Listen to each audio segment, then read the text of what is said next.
Hi, and welcome to the Tech Shift F9 show, a weekly podcast hosting amazing guests who share their personal and professional experience in dealing with career transitions, all with a technology angle.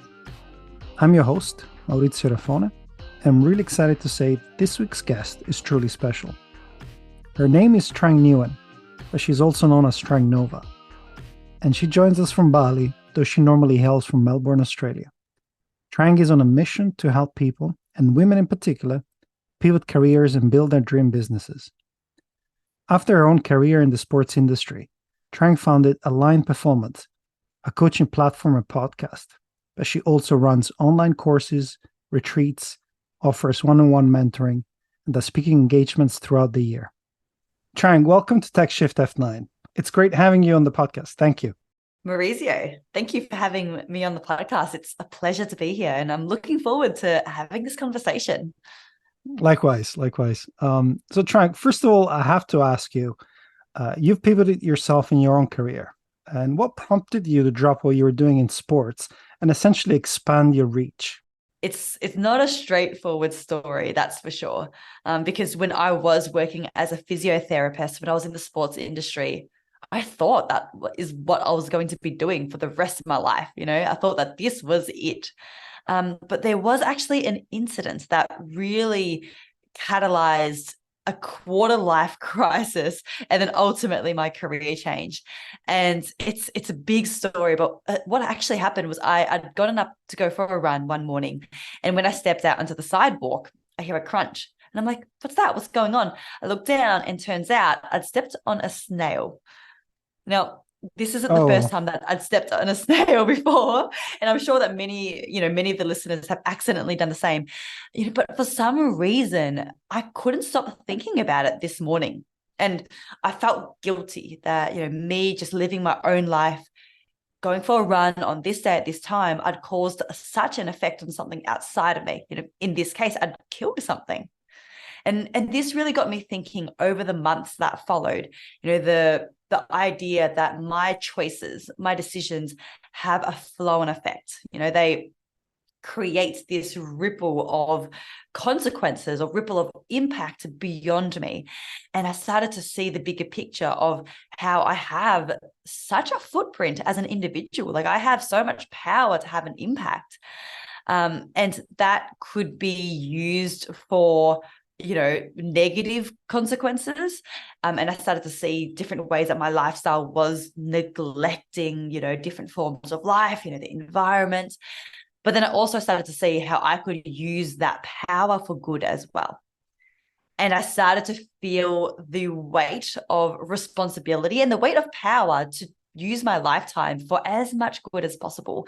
So that's when I decided to actually expand from just being in the sports industry to, working with individuals as human beings, right? Like, not just working with them as athletes, but working with them as individuals, like as human beings, so that they could rise up in their lives and ultimately thrive. And how I saw it was that when enough individuals thrive, then humanity will thrive. And then when humanity thrives, then the whole world will thrive, because the world is really in the hands of humanity. So that's why I'm doing what I'm doing now, working with individuals, helping them to thrive in their lives, fulfill their purpose, their potential, and create that ripple of impact, hopefully. And that's amazing. And I love the fact that a small change or a small situation can actually trigger a much bigger series of events, just like in one's career. There's a saying that my ancestors used to have, which is mens sana in corpore sano, meaning a healthy mind in a healthy body.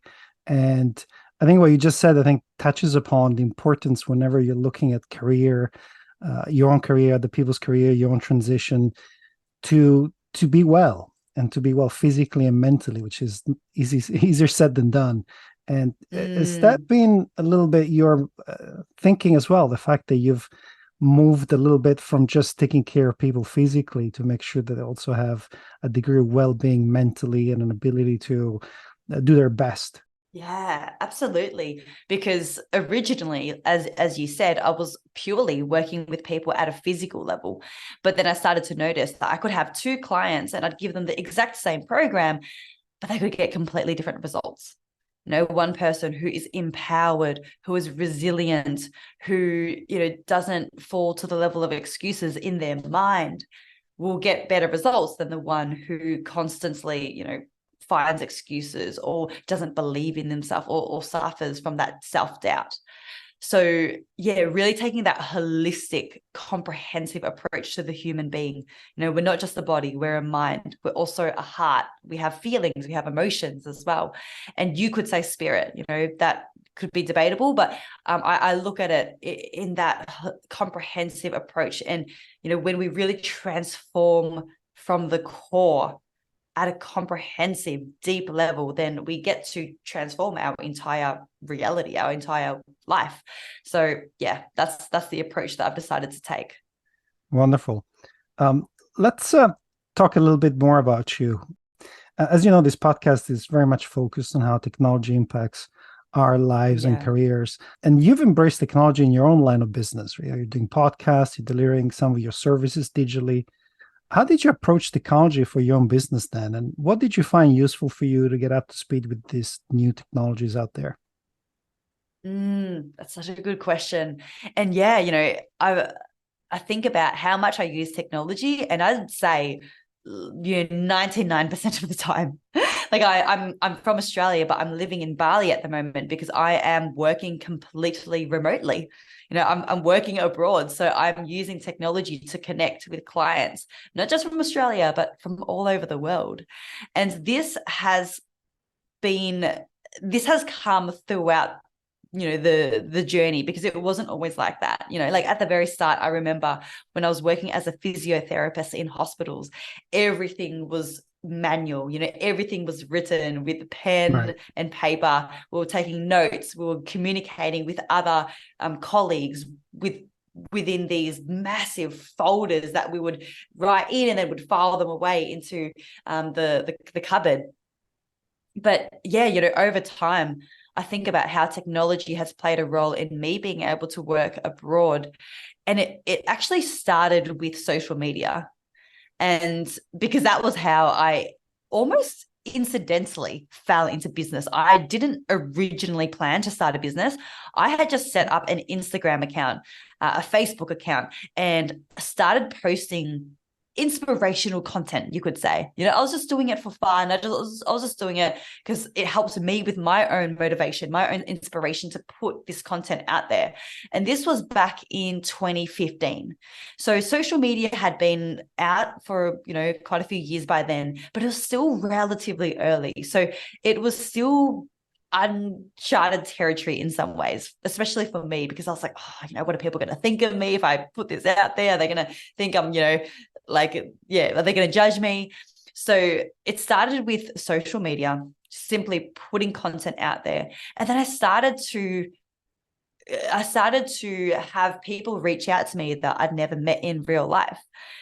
People from the same city, but also from interstate, from overseas. And that was the start of me really opening up just my entire perception of how things are done.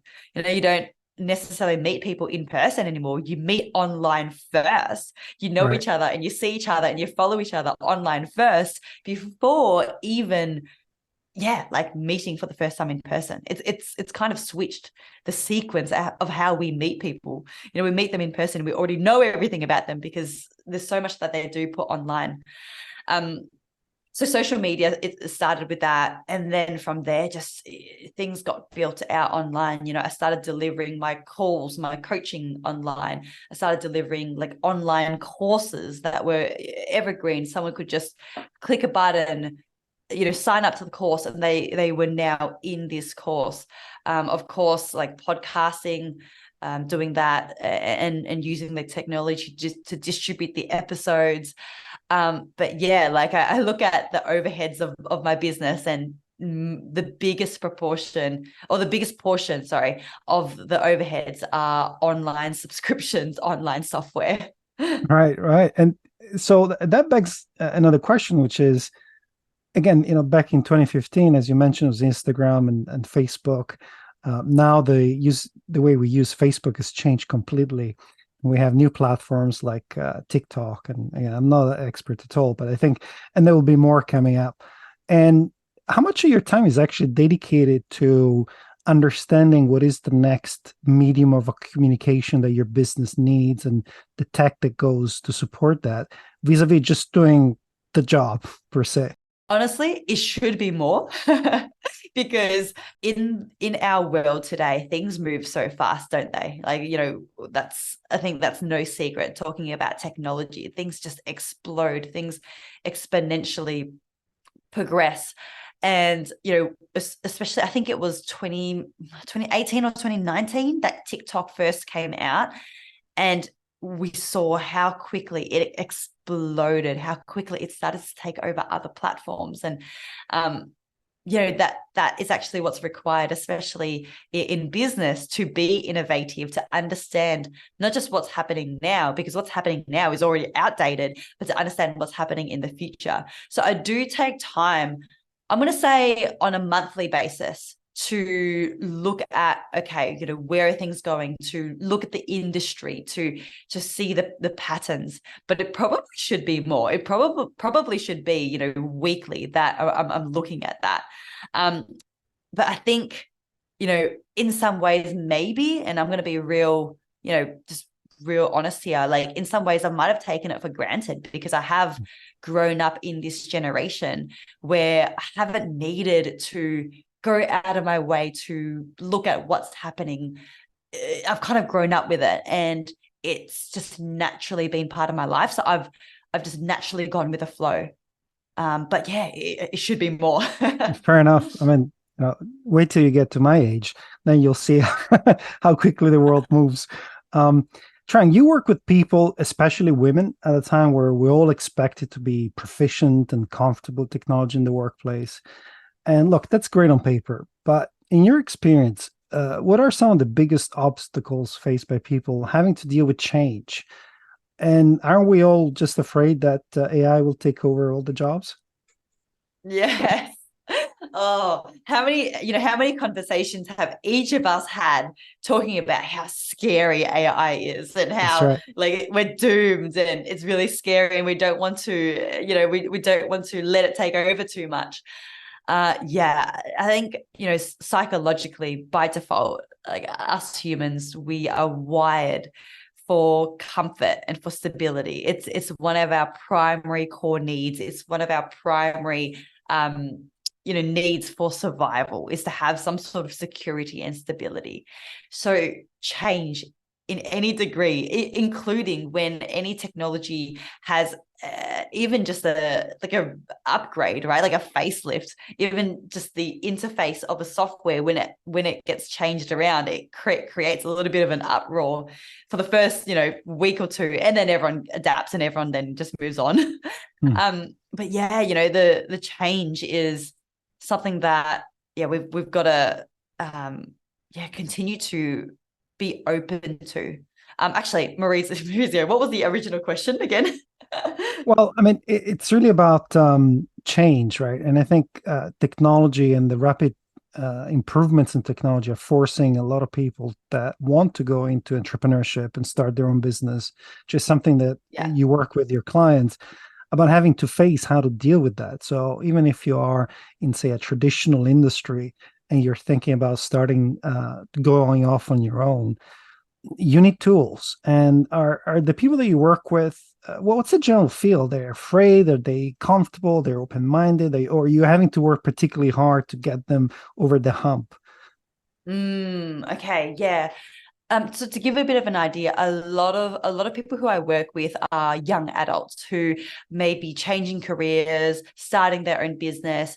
They're really exploring what's out there for them. And that's not to say that you can't do that at any age. I really believe that it's never too late. Bit of a side note, I actually recently interviewed someone on my podcast. She was 75 and she had just published her second book. So her first book was at age 72, her second book Wow. at age 75. And she was from the other side of the world. We were doing a podcast interview using Zoom, like what we're doing now.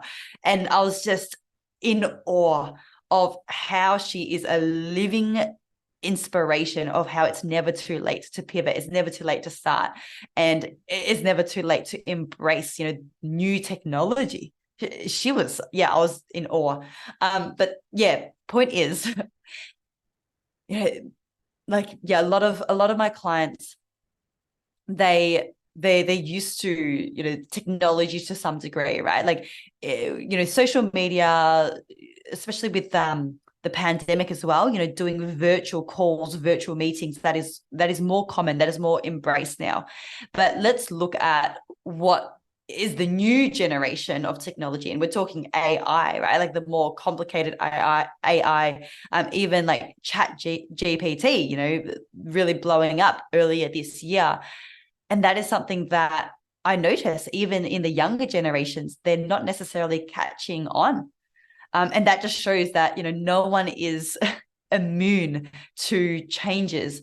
You almost get to a certain point in your life where you're like, okay, this is natural to me. What I've grown up with is natural to me. I'm hip, I'm cool, I'm with the times. And then it almost gets to a point where it's like the new wave of technology change, it starts to become, a mentality of, oh, I don't need that. I've got what this is where I'm at now. This is what I've always known. This is what I've always done. And this is going to work. I'm going to stick with this. And then everyone kind of does get to a point where they're like, I don't need this new technology.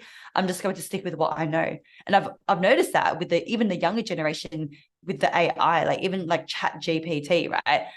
Just a really obvious example this year.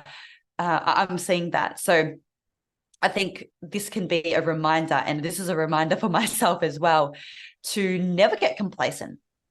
Like to continue being innovative, to continue, expanding our mind and the way that we do things. I do think that's important, and a reminder to keep doing that.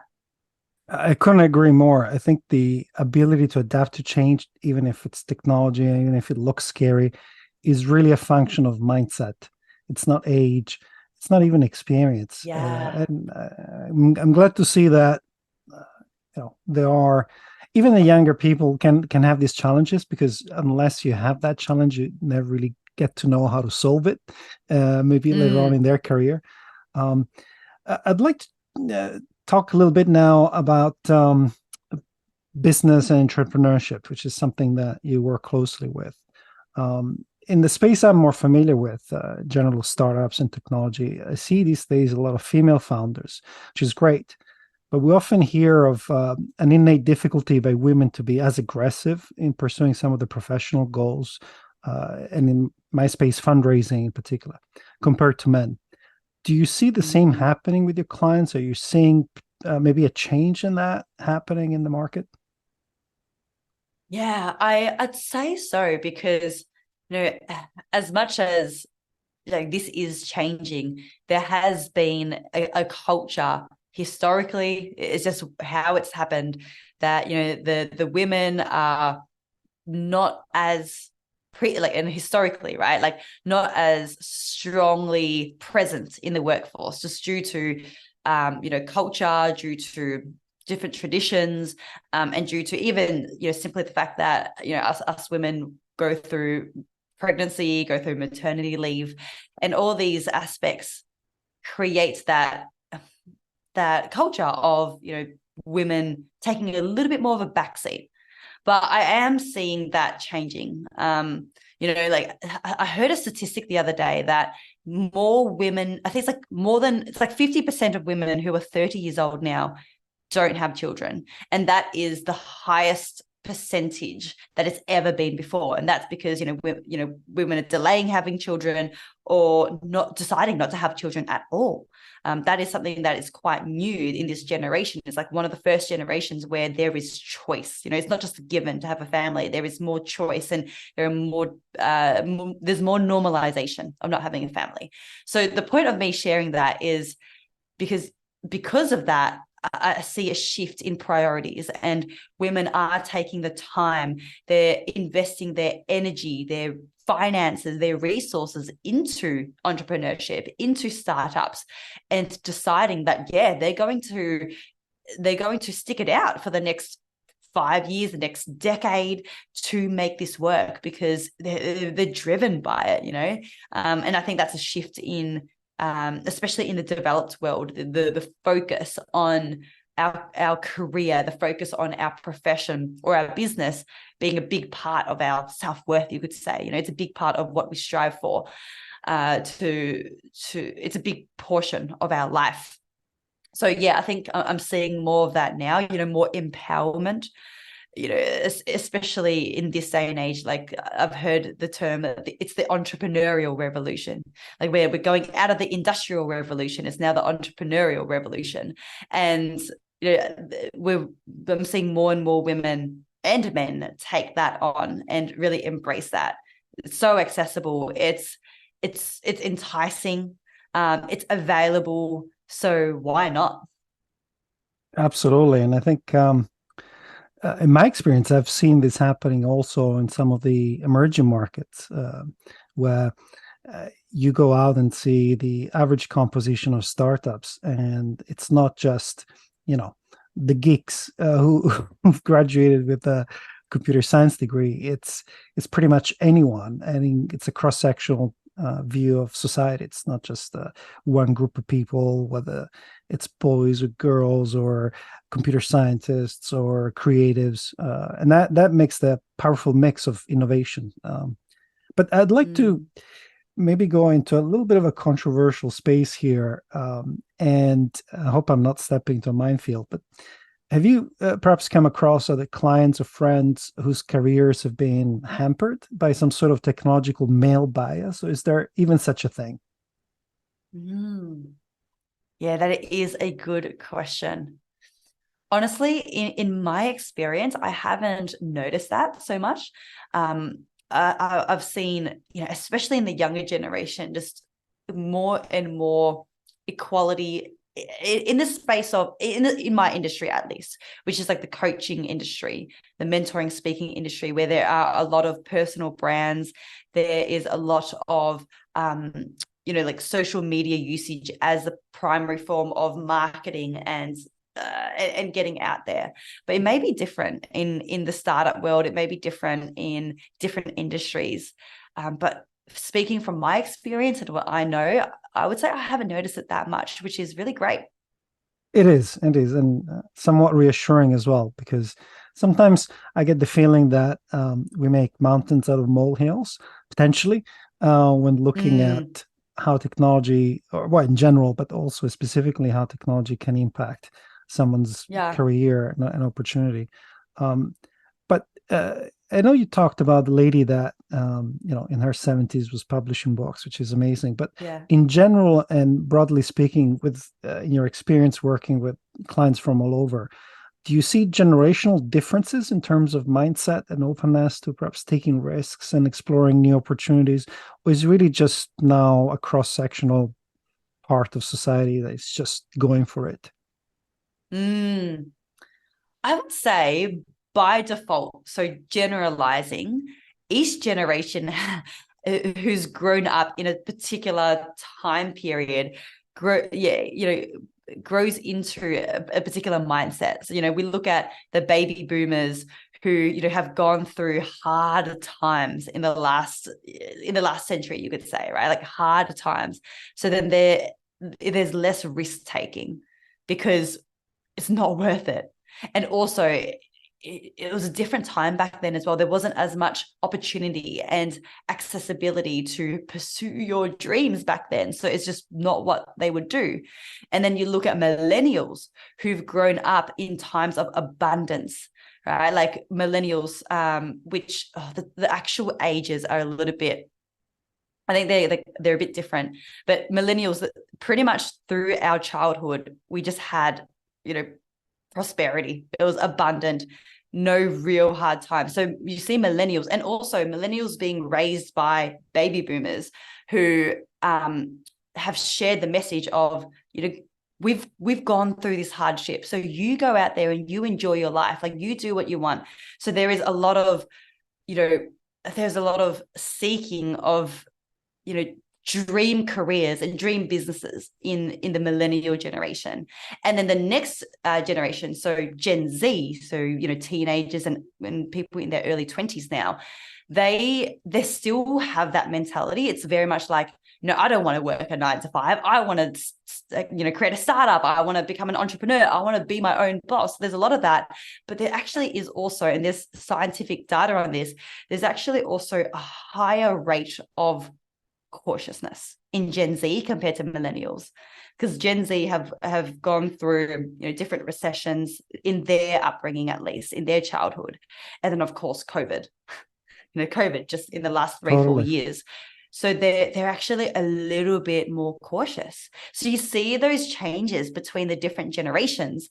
But having said that, in 2023, as we're having this conversation, we've never had so much opportunity. And I think that, there is more of a wave of openness to change and multiple careers in one lifetime, because that is happening more often than not now, having multiple different careers, different jobs in one lifetime. And that is increasing as a whole, I would say. And that brings me back to talking a little bit about you. And you're a young person. You've gone through already a pretty substantial career transition. And how are you approaching the next, and that's a tough question, 10 to 20 years? Are you looking ahead and picturing yourself doing something different, evolving what you're doing? Is there some planning that's going on with your next steps? Yeah, I would say that I am I could say that I am in love with what I'm doing now. Like, I love it so much. I see how it gives me that flexibility, that freedom, the fulfillment, but also it is, and also it is very impactful. Well, I hope it is, I see that this is how I could use my skills and my interests to create these ripples of impact in this world. So I really see myself doing this in one form or another for the rest of my life. Like, I'm not attached to what I do as much as, why I do it. So, I'm on a mission to spread good, to spread love, to help others thrive in their life, because, that's kind of everyone's mission. I would say, like, most people's mission in their life is to seek and fulfill happiness and joy and peace. And a lot of that comes through self-actualization and self-development, achievement. It's innate in us humans. It's a core need to have that growth and that actualization. So I'm attached to that, but how it looks can change, because at the moment I'm doing mentoring, I'm doing speaking, but maybe one day I'll become an author. Maybe one day I'll start up a company and it might look completely different, but the mission itself, I believe, will stay consistent. It will just look different in the specifics of how it's delivered. That's wonderful. Trang, this has been wonderful. Thank you so much for your time, your wonderful insights and thought leadership. Where can people find out more about you? So I am pretty active online, as we've been talking about for the last half an hour or so. So I'm most active on social media on Instagram, but I'm also on LinkedIn. I know that's where many of you may be. I post daily on LinkedIn, on Instagram. So I'm sure we'll put the details in the podcast show notes. But yeah, just click the link and then that's where you can find me. Send me a message. I'm more than happy to connect. I'd love to hear from you. Fabulous. Thanks again, Trang. Thank you. I hope you all enjoyed the talk with Trang. Her passion for her current career is tangible and inspirational. There's really no excuse not to take control of your career and make the most of the opportunities presented to all of us. We will be back with another episode of the TSF9 podcast next week. In the meantime, stay cool, stay positive.